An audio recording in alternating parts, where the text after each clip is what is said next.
సంవత్సరాల తరబడి ఎన్ని మందులు వాడినా మీ మోకాల నొప్పులు తగ్గట్లేదా? ప్రాణ పెయిన్ క్లినిక్ లో అత్యాధునిక చికిత్స. గుడ్లవల్లేరుకు సంబంధించిన ఇంజనీరింగ్ కాలేజీలో హిడెన్ కెమెరాల కలకలము జరుగుతూ ఉందో నిన్న రాత్రి నుంచి కూడా విద్యార్థినులందరూ కూడా ఆందోళన బాట పట్టారు.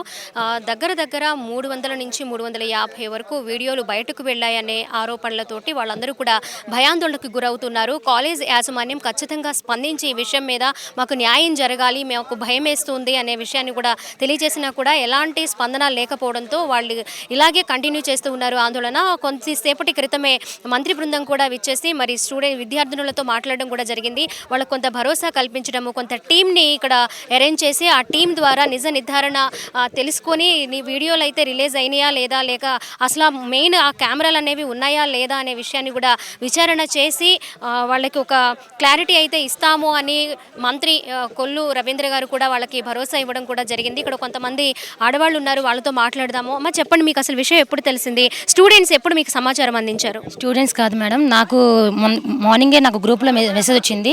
7:30కి ఆ మెసేజ్ చూసాను. 8:30కి ఇక్కడికి వచ్చేసాను షార్ప్గా. వచ్చి చూస్తే నన్ను చాలామంది వీడియోస్ ఫోన్లు చేశారు, మీరు ఎందుకు అక్కడికి వెళ్ళారు, వెనక్కి వచ్చానని. లేదు మేము ఇచ్చేయాల్సిందే అని చెప్పి నేను పార్టీ బీజేపీ ఆ టవర్స్ కూడా తీసి నేను స్ట్రైక్ చేస్తున్నాను. నాకు 2 ఆడపిల్లలు ఉన్నారు, ఇది కరెక్ట్ కాదని చెప్పి నేను స్ట్రైక్ చేస్తున్నా. మాకు తోడు కొంచెం ఈ బాయ్స్ కూడా వచ్చారు. మేడం ఇది నిజమే మేడం, ఫేక్ అయితే కాదు అని చెప్పన్నారు.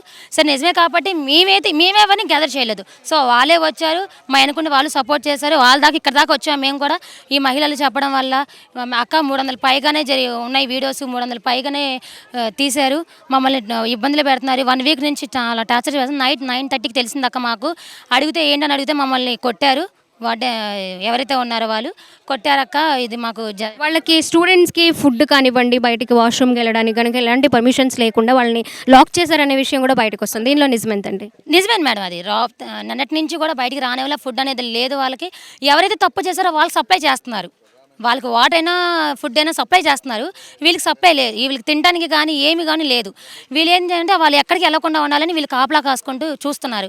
ఇలాంటి న్యాయం అయితే జరగదు. ఇప్పటిదాకా చాలామంది అయితే వచ్చి వెళ్ళారు, న్యాయం చేస్తాను అంటున్నారు. అది ఎంతవరకు జరుగుతున్నది అది ఇది అవ్వాల్సింది. కానీ ఆ బాధ్యత మా పిల్లలు, మా స్టూడెంట్స్ తల్లిదండ్రులు అందరూ వచ్చి ఎవరికాల స్టూడెంట్స్ తీసుకెళ్తున్నారు. ఏంటంటే భయం, ఒక ఆడపిల్లకి రక్షణ ఇక్కడే లేకపోతే ఇంకెక్కడ ఉంటుంది? ఒక ఆడపిల్ల శత్రువు అయితే ఎట్లా ఉంటుంది అని. సో ఇక న్యాయం చేయండి, ఆడపిల్లలకి న్యాయం చేయండి. ఏదైతే రాత్రి నుంచి ఫుడ్ ఏమీ లేకుండా తిప్పలు పడుతున్నారు పిల్లలు, వాళ్ళకి న్యాయం చేయాలనే కోరుకుంటున్నాం. మీరు చెప్పండి, ఏ విధంగా చూస్తారు? అంటే ఒక లేడీయే ఇంకొంతమంది లేడీస్ని అట్లాగా వీడియోస్ అవి చిత్రీకరించి బయటికి పంపడం అనేది ఏ విధంగా చూస్తారు? మనం చూస్తూ ఉన్నాము సమాజంలో ఆడవాళ్ళ మీద చాలా దారుణాలు జరుగుతున్నాయి, ఘోరాలు జరుగుతున్నాయి, దాడులు జరుగుతూ ఉన్నాయి. కానీ ఒక అమ్మాయి ఇంకొక అమ్మాయికి శత్రువుగా మారడాన్ని ఏ విధంగా చూస్తారు? ఇది దురదృష్టకరమైన విషయం అమ్మా. ఏం చూస్తామో, వాళ్ళని తీసుకొచ్చి శిక్షించిన రోజునే వీళ్ళకి గుణపాఠం అనేది కలుగుద్ది. కానీ వాళ్ళనే ఎవరైతే చేశారో వాళ్ళని కప్పెడుతున్నారు ప్రతి ఒక్కళ్ళు కూడా. మన కలకత్తాలో జరిగింది, ఏం జరిగింది? తీసుకెళ్లారు, దహనం చేసేసారు, అయిపోయింది. ఇదే విధంగా కొన్ని 100 మంది స్టూడెంట్స్, 1500 మంది స్టూడెంట్స్ ఉంటారమ్మా. మాకు 2 ఆడపిల్లలు ఉన్నారు. ఎవరైనా ఒకటే, ఆ ఆడపిల్ల జీవితం బయటికి వెళ్ళిందంటే ఏమవుతుంది అనేది ఆలోచించుకోవాలి. రేపు పొద్దున వాళ్ళు ఉన్నత చదువులు చదువుతారు, పైన ఉద్యోగాలు చేయడానికి వెళ్తారు. ఒక వ్యక్తి ద్వారా ఫోన్ సిమ్ ద్వారా ఎన్ని 100 మందికి వెళ్తుంది, ఎన్ని వేల మందికి వెళ్ళుద్ది, అమ్ముకున్నారని చెప్తున్నారు. అసలు ఆ వీడియోలను అమ్ముకుని తీయటానికి అసలు వాళ్ళకి ఎంత ధైర్యం వచ్చింది? ఈ వారం రోజులు బట్టి ఈ యాజమాన్యం ఏం చేస్తుంది అని అడుగుతున్నాను నేను. ఈ యాజమాన్యం ఈ వారం రోజులు బట్టి సర్ది చెప్పినట్టయితే, వాళ్ళందరూ పరిష్కరించినట్టయితే ఇవాళ ఈ మీడియాకి ఎక్కేవాళ్ళు కాదు, మీడియా దాకా వచ్చేది కాదు. ఏం చేస్తున్నారు? రాత్రి నుంచి వాళ్ళు నిద్రాహారాలు మానేసి ఫుడ్ లేక వాళ్ళు రోడ్ల మీద పడి ఇలా తిరుగుతుంటే ఏం చేస్తామమ్మా? ఏం చేయాలి? వాళ్ళని ఈ యాజమాన్యాన్ని ఏం చేయాలి? యాజమాన్యం సమాధానం చెప్పాలి. మేము వచ్చిన తర్వాత మంత్రి గారు కానివ్వండి, ఎమ్మెల్యే గారు కానివ్వండి, కలెక్టర్ కానివ్వండి, వీళ్ళందరూ వచ్చారు. ఈ వారం రోజుల నుంచే వాళ్ళందరూ వచ్చి ఇది పరిష్కరించినట్టయితే ఇంతవరకు వచ్చేది కాదు. వాళ్ళ జీవితాలు ఏం చేద్దామని వీళ్ళు చేస్తున్నారు.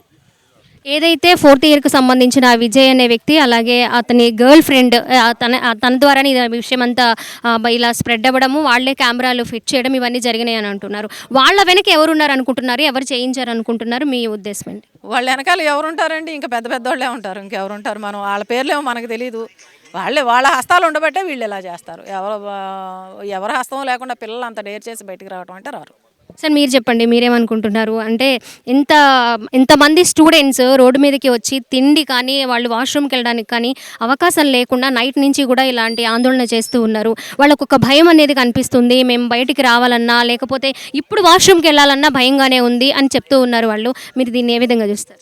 అంతే కదమ్మా. ఇప్పుడు బాలికలు హాస్టల్లో బాత్రూమ్కి వెళ్ళాలంటే భయపడే పరిస్థితి తీసుకొచ్చారు ఈ మేనేజ్మెంట్. ఇప్పుడు ఒక రోజు 2 రోజుల్లో జరిగిన సంఘటన కాదు ఇది. గత కొంతకాలంగా అతని గర్ల్ ఫ్రెండ్ అడ్డం పెట్టుకుని గర్ల్ ఫ్రెండ్ సహకారంతో వీడియోలు తీస్తూ ఆ వీడియోలను బయటికి సర్క్యులేట్ చేస్తూ ఇంకొక స్పెక్యులేషన్ ఏమొస్తూ ఉందంటే ఆ వీడియోలను కూడా అమ్మాడు అనే స్పెక్యులేషన్ కూడా స్టూడెంట్స్ చెప్తా ఉన్నారు. ఆ విధంగా అంత స్పెక్యులేషన్ అంత న్యూస్ బయటకు వెళ్ళే విధంగా వెళ్ళినా కూడా మేనేజ్మెంట్ పట్టించుకోలేదు. ఇన్ని రోజులు కూడా మేనేజ్మెంట్ పట్టించుకోలేదు. పైగా ఎవరన్నా మాట్లాడుతూ ఉంటే వాళ్ళని భయపెడతాం, మీ టీసీలు, మీ భవిష్యత్తు, మీ బయోడేటా అంతా తీస్తామనే పరిస్థితి మేనేజ్మెంట్ సృష్టిస్తూ ఉందంటే వీళ్ళు ఏ విధంగా వాళ్ళకి ఎంతగా సపోర్ట్ చేస్తున్నారని దీన్ని బట్టి అర్థమవుతూ ఉంది.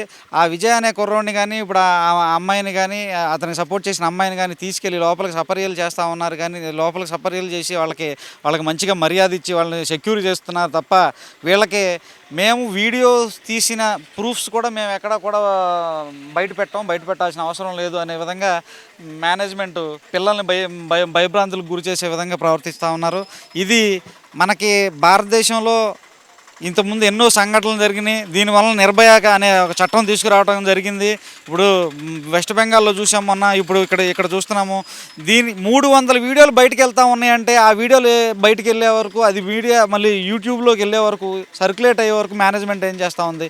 ఇటువంటి మేనేజ్మెంట్లో మళ్ళీ పిల్లలు రేపు పొద్దున్న చదువుకోవాలంటే వాళ్ళ పరిస్థితి ఏంటి, వాళ్ళ భవిష్యత్తు ఏంటి? ఇవన్నీ కూడా ఆలోచించి ప్రభుత్వం వీళ్ళందరి మీద కఠినమైన చర్యలు తీసుకోవాలని, అదేవిధంగా ఆ ఇద్దరి మీద ఆ అబ్బాయికి సంబంధించిన అమ్మాయి మీద నిర్భయ కేసులు విధించి కఠినంగా శిక్షించాలని మేము కోరుకుంటా ఉన్నాం.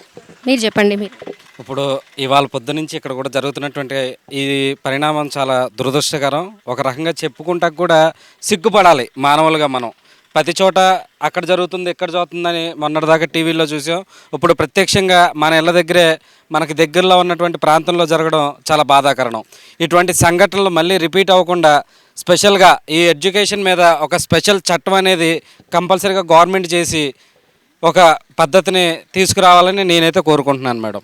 ఒక ఆడపిల్ల చదివి భవిష్యత్తు బాగుపడాలి అని పేరెంట్స్ ఎంతో ఇది చేసి కష్టపడి కూలీనాలి చేసుకుని వాళ్ళు ఇంటికాడ కష్టపడి వాళ్ళని హాస్టల్లో పెడతారు.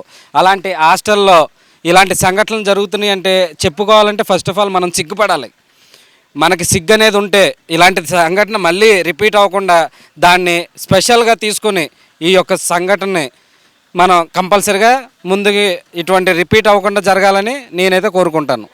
ఏదైతే హాస్టల్ దగ్గర స్టూడెంట్స్ అందరూ కూడా గర్ల్స్ 300 మంది వెళ్ళి కంప్లైంట్ చేసినా కూడా ఎలాంటి చర్యలు చేపట్టకపోవడంతో, అలాగే కంప్లైంట్ చేస్తాము అని వెళ్ళిన వాళ్ళని కొన్ని బెదిరింపులతోటి మేనేజ్మెంట్ అయితే వెనక్కి పంపించేసింది. కేవలం 9 మంది మాత్రమే సంతకాలు చేయడానికి ముందుకొచ్చారు. ఆ 9 మందిని మేము పరిగణలోకి తీసుకొని చర్యలు అయితే చేపట్టలేమని మళ్ళీ పోలీసులు ఈ రకంగా మాట్లాడారని స్టూడెంట్స్ కూడా మాట్లాడుతూ ఉన్నారు. మొత్తానికైతే ఇక్కడ ధర్నా చేయడం వల్ల, అలాగే బాయ్స్ గర్ల్స్ కూడా ఇక్కడ నిన్నటి నుంచి కూడా ధర్నాలు చేయడం, వాళ్ళ స్టూడెంట్స్ పేరెంట్స్ కూడా ఇక్కడ కాలేజ్ దగ్గరే ఉండడంతో కొంతవరకు పోలీసులు, అలాగే కమిషనరు, అలాగే ఎమ్మెల్యేలు, మినిస్టర్ కూడా రావడంతో కొంతవరకు సర్దుమణిగిందనే చెప్పాలి. అలాగే రిటర్న్ స్టేట్మెంట్ కూడా కాలేజ్ యాజమాన్యం దగ్గర నుంచి కూడా ప్రస్తుతానికి అయితే తీసుకుంటూ ఉన్నారు. మరి మొత్తంగా పూర్తిగా ఒక క్లారిటీ అనేది మాకు రావాలి. వీడియోస్ రిలీజ్ అయ్యాయా, కెమెరాలు ఉన్నాయా అనేది ఖచ్చితంగా మాకు తెలిసిన తర్వాతే ఈ ఉద్యమం అనేది ఆపడం జరుగుతుంది అని విద్యార్థి సంఘాలు, అలాగే ఇక్కడ ఉన్న స్టూడెంట్స్ పేరెంట్స్తో పాటు విద్యార్థినులు కూడా చెప్తున్న పరిస్థితి మనం ప్రస్తుతం అయితే చూస్తూ ఉన్నాము. కెమెరా పర్సన్ కృష్ణతో స్వాతి, సుమన్ టీవీ, గుడ్లవల్లేరు నుంచి.